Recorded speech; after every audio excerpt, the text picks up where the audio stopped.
Сәлем жас физик, бүгін біз ұбт-да кезігіп жүрген көпіршік атты контекст салайтын боламыз. Сабақты соңына дейін көріп, бұл контекстті соңына дейін түсініп ал. Белгені былай екен.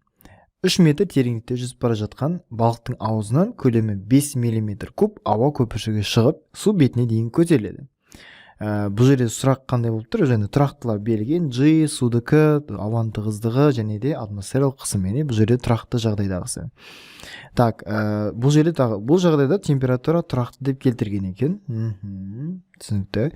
Так, бірінші сұрақ былай дейді. 3 метр тереңдіктегі ауа көпіршігіне әсер ететін гидростатикалық қысым дейді.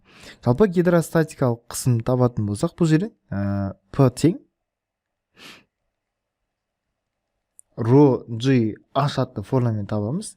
Біз енді судыкі 1000 ғой. 1000 көбейтеміз 10, көбейтеміз H бізде 3-ке тең. Яғни 30 000 шығады. Яғни 30 000 дегеніміз ол 30 килопаскаль деген сөз екен. Так, келесі сұрақ былай дейді. Су бетіне келген ауа көпіршігіне әсер ететін гидростатикалық қысым дейді.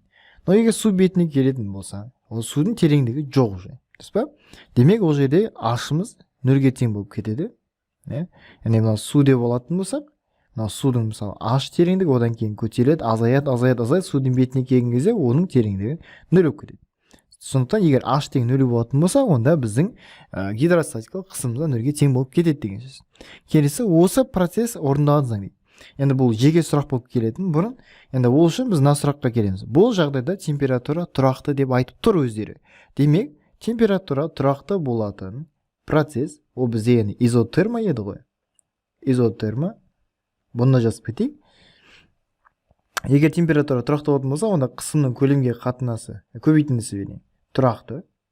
Бұл дегеніміз P1 V1 тең P2 V2 деген осы заң кімнің заңы деген сөз ғой? Бұл әрине Бойл-Морет заңы болып кетеді. Осы тізбекте жаттап алсаңыздар, сіздерден сұрақ қалай айналып келсе де жауап бере алатын боласыздар. Соңғы екі сұрағы, су бетіне келген ауа көпіршігінің көлемі дейді. Басында мына көпіршікке әсер ететін қысым қандай? Бұған әсер ететін қысым біріншіден гидростатикалық, және қосымша атмосфералық қысым бар. Жаңа жерден мынаны табатын болсақ, P1 деп болатын болсақ, P1 тең болады P0 қосылған Rho G H болып тұр. Ал P2-ні табатын болсақ, ол только P0-ға тең болады. Енді біз Rho G H-ның қанша екенін білеміз ғой, 30 килопаскаль болған. Не жерде?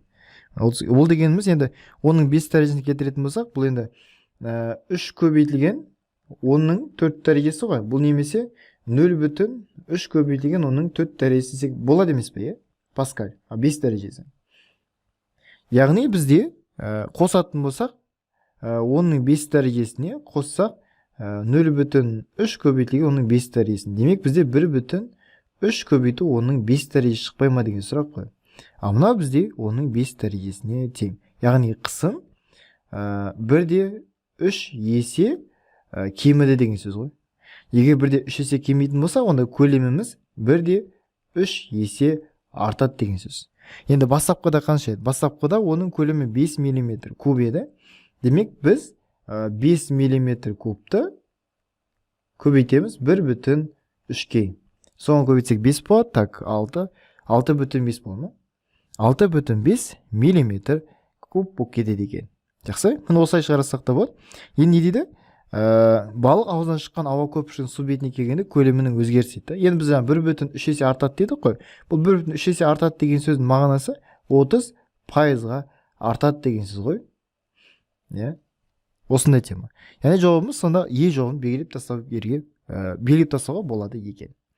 Талдау ұнаған болса, міндетті могучий лайкын басып кет және достарымен бөліс. Осы контекстті талдаудың көрсін. Келесі талдаулар кездескенше сау саламатта болайық. Аман болыңыздар.